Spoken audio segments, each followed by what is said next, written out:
Good Monday morning and welcome to TWINN number 62, where in 5 minutes or less, I plan on sharing with you some topics that we need to be paying attention to, which sometimes lead us to change course and to a better direction. But before I do that, I'd like to raise an alarm about our increasing reliance on the most identifiable piece of data today on us individually, and that's our mobile number, our cell phone number. The fact that most of the planet at any point has a cellular number that is reachable makes it quite an attractive market for the cyber criminals. So it's no surprise that mobile operators have continued to be a target just so that the criminals can get access to our mobile account to be able to clone our SIM card, for example, or to use our personally identifiable information like our billing address in some kind of a monetizing way. So the criminal opportunities are massive when armed with just the data that our mobile operator has on us individually. Like in this lead story today from T-Mobile's 5th breach since 2018. This is breach number 5 that we know of. So the real question is, how can we as a business and as consumers change our behavior to mitigate such risks? And I would leave with you just 2 things that you can do. Number 1, if you can, register your mobile number to a business address. Register a business, maybe at a mailbox store somewhere or a UPS store so that you can have a billing address that's away from your home. And secondly, enable the highest level of security to make it impossible for your phone number to be assigned to a criminal's SIM card.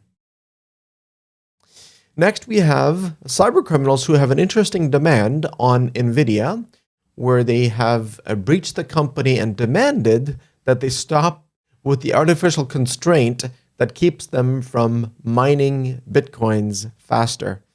Not sure to what end, because if everybody can mine faster, then the attackers themselves haven't gained anything. But we'll see how this turns out. I'd hate to be NVIDIA right now. In our next story, we read about Daxon, a cyber espionage tool that has been built and matured over the past decade and never before detected. And this has been a subject of fascination in our industry for the past week for good reason.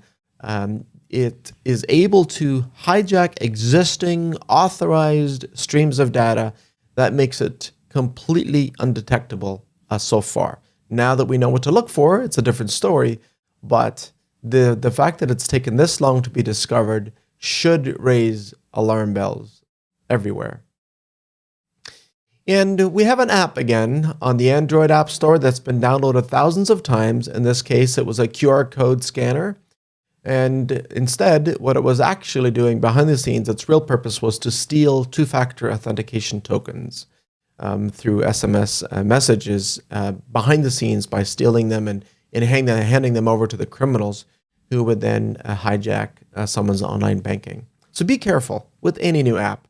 I think we're getting to a point where slowly we're just going to have less and less apps, right? And just go with the ones that have been trusted for a long period of time, as opposed to just something that's fairly new. And in our last story, we are now reaching an interesting point in time where it's robots that can fight each other. It's Alexa versus Alexa in this case. It's an AVA world where Amazon Echoes can hack themselves now. Might be a good time for us to just shut them down if you still have them in your home. And did you know that calendar management can actually be fun and more productive by using something like Fantastical? I'm personally a paying subscriber, although this is not an advertisement, certainly not a paid advertisement, but I just can't help but share the good news of how much fun and productive it makes calendar and task management. In fact, I have a friend who hates subscriptions so much that this is his absolute only monthly recurring subscription that he has.